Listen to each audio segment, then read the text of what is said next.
Hello student, आज मैं लेकर आई हूँ क्लास 11 स्टूडेंट आप लोग का हिंदी आरोह का काव्य खंड का पार्ट चैप्टर 2 यानी पाठ 2 क्या है।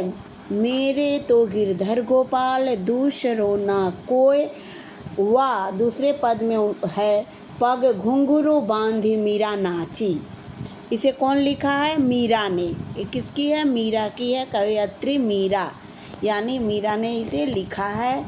ये कौन है? ये मीरा के पद हैं, पहला और दूसरा, दो पदों में लिखा गया है।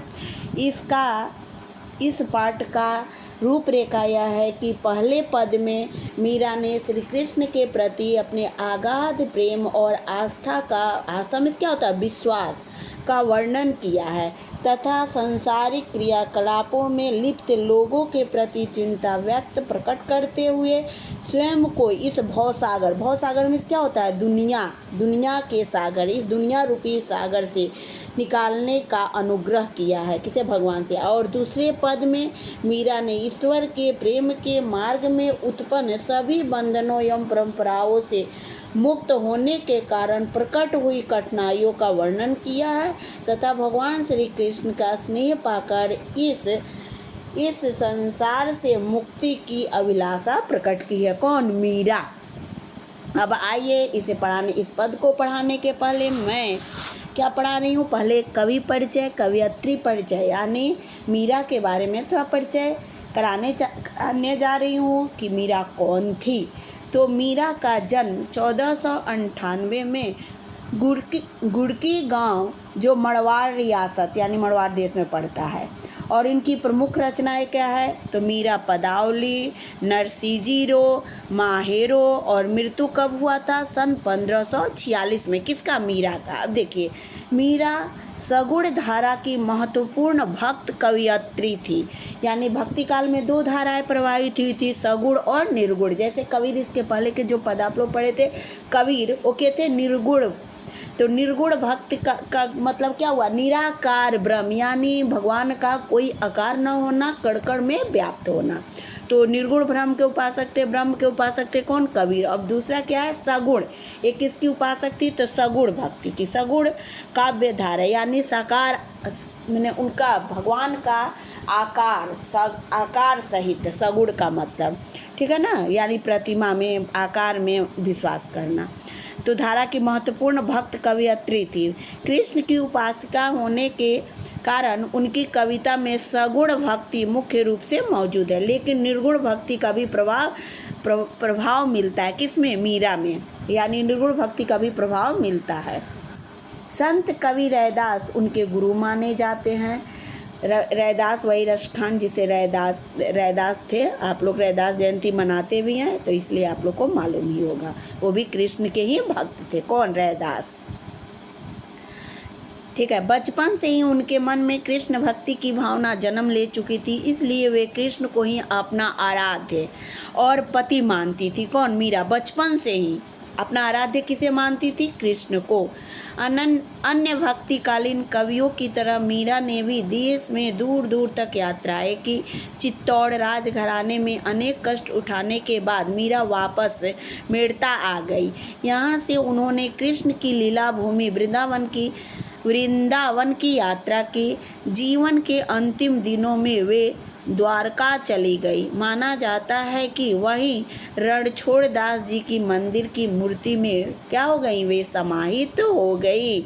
उन्होंने लोक लाज और कुल की मर्यादा के नाम पर लगाए गए सामाजिक और वैचारिक बंधनों का हमेशा विरोध किया है। कि यानी जो कुछ भी ये लोग झूठ मूठ के मुझे बदनाम कर रहे हैं, ये क्या था? ये झूठ, उसका उन्होंने विरोध किया, यानी उनके कारण वो विचलित नहीं हुई अपने पथ से। और कृष्ण को दो रूपों में उन्होंने भक्ति की, एक दास के रूप में उनकी दासी समझ के, और दूसरा उनको अपना पति समझ के।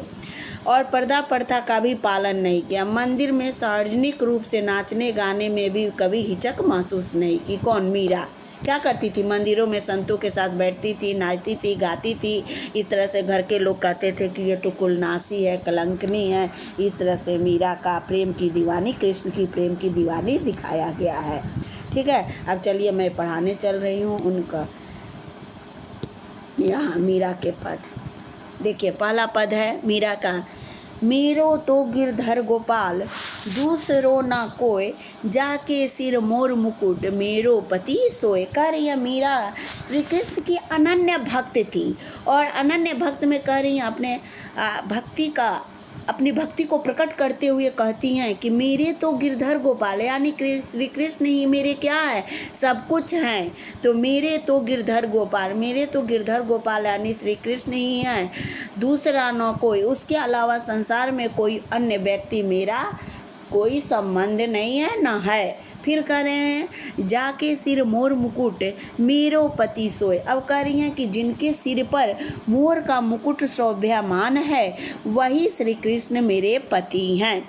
फिर कह रही हैं छाड़ी दई कुल की कानी, का करिए कोई, संत ढिंग बैठी बैठी लोक लाज खोई। अब कह रही हैं कि मैंने तो कुल के मान मर्यादा यश आदि विचारों को त्याग दिया है। अब श्री कृष्ण के शरण में आ जाने के उपरांत मेरा कोई कुछ बिगाड़ नहीं सकता, का करिए कोई, यानी कोई मेरा अनर्थ नहीं कर सकता, अर्थात मुझे अब किसी की परवाह नहीं है।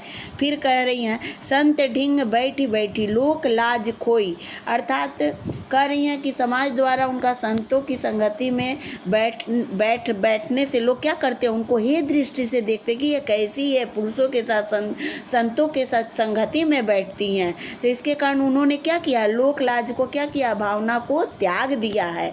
फिर कह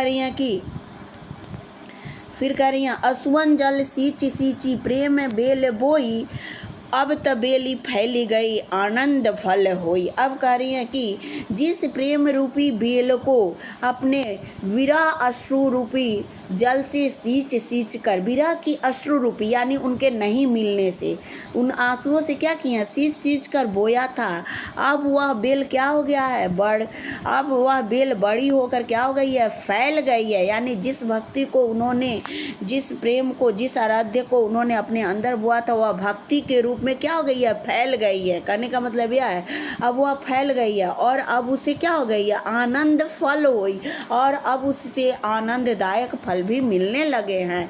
यानी बीरा में रो रो कर कृष्ण की भक्ति रूपी बेल को क्या किया था, उन्होंने सींचा था। अब तो कृष्ण उनके मन में क्या हो गए हैं, बस गया। अब उन्हें बार बार श्री कृष्ण का स्मरण करने में क्या होता है, आनंद मिलता है। रो रो कर जो कृष्ण रूपी भक्ति को अपने मन में सींचा था वह उनके मन में बस गया। अब बार बार श्री कृष्ण का स्मरण करने से आनंद की प्राप्ति होती है। फिर कह रही हैं दूध की मथनिया बड़े प्रेम से विलोई, दधी मती घृत काढ़ी लियो, डारी दही छोरी।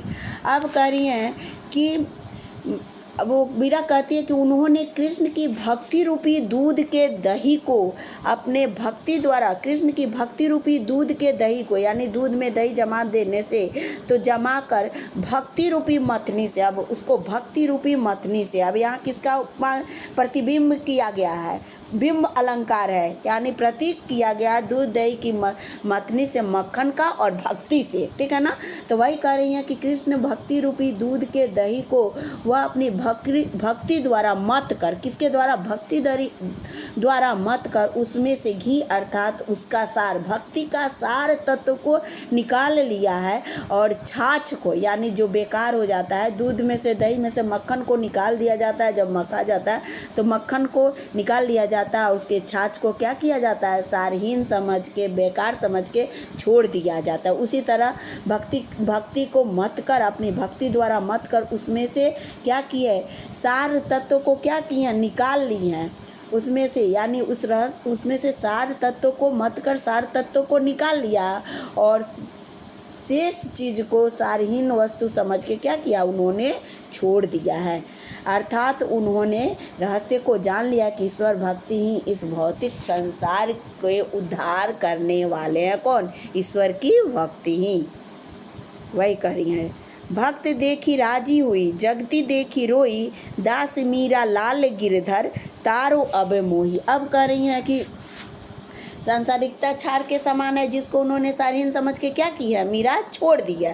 अब मीरा कहती हैं कि भक्तजनों को देखकर मैं प्रसन्न होती हूँ और संसार में व्यर्थ के कार्यों में व्यस्त लोगों को देखकर मैं क्या करती हूँ, दुखी होती हूँ। और जो भक्ति के कार्यों में लगे रहते हैं उनको देखकर मुझे प्रसन्नता होती है, मैं प्रसन्न होती हूँ, और व्यर्थ के कार्यों में व्यस्त लोगों को देखकर मैं दुखी होती है। अंत में फिर कहती हैं कि दासी मीरा लाल गिरधर तारो अब छोड़ी। अब कह रही हैं कि मीरा अपने प्रभु पुकारती हुए कहती है कि मैं आपकी दासी हूँ, दासी मीरा, मैं आपकी दासी हूँ, और इस भवसागर रूपी संसार से मुझे मुक्त कीजिए और मेरा उद्धार कीजिए। यानी इस प्रकार यहाँ मीरा कृष्ण भक्ति में आनंदित है और दूसरी ओर मुक्ति की मार्ग कहकर कृष्ण से मिलने तक के व्याकुलता को अभिव्यक्त करती है। पद 1 खत्म हो गया।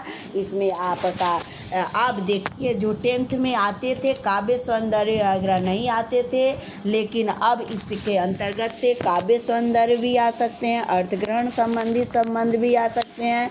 तो इस तरह से इसके अंदर के सौंदर्य को समझना है कि भाषा सौंदर्य क्या है। तो क्या है, इसमें उन्होंने मीरा ने प्रस्तुत में क्या किया है, काव्य को मुक्तक शैली में लिखा है, आनंद अत्यंत सादगी और सरलता से अपने मन के भावों को अभिव्यक्त किया है। इस काव्यांश के अंतर्गत ये भाषा सौंदर्य होगा।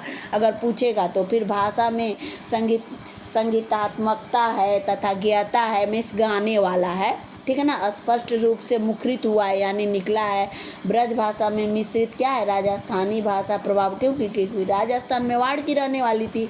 और मीरा की अलंकार योजना क्या है, स्वाभाविक है। जैसे मोर मुकुट में क्या है, रूपक मोर का मुकुट नहीं, गिरधर गोपाल, कुल की कहानी, का करिए कोई, लोक लाज, ये देखिए म की आवृत्ति, ग की आवृत्ति, क की आवृत्ति। तो ये सब क्या है, ये सब अनुप्रास अलंकार का सुंदर प्रयोग हुआ है। और तथा मोर मुकुट में और प्रेम बेली में कोई उपमा उपमेय नहीं है, एक में मिश्रण कर दिया गया है। तो इसमें क्या है, इसमें रूपक अलंकार की भी छटा देखने को बैठी है तथा बैठी बैठी और सींची सींची में क्या है, पुनरुक्ति प्रकाश अलंकार है। तो ये सब क्या है, ये सब इसके भाषा सौंदर्य है।